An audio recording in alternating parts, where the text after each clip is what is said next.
In today's video, I'm going to show you how to make an outline text effect in Photoshop.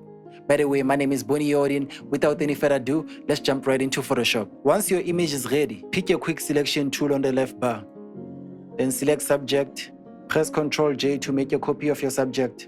Hide the background, it is nicely selected. Then go to the text bar on the left side, type whatever you want. I'll type great for my image. Select the move tool, then drag your text to enlarge it. Align it correctly, press done.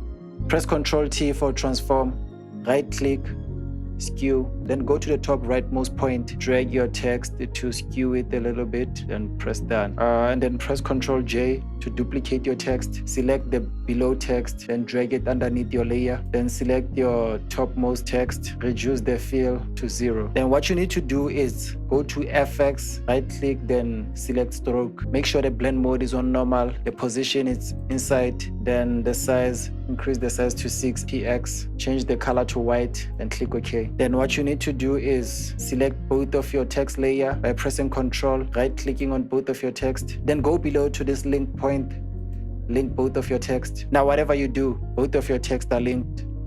And there you have it. Thanks for watching. I'll see you on the next one. Peace.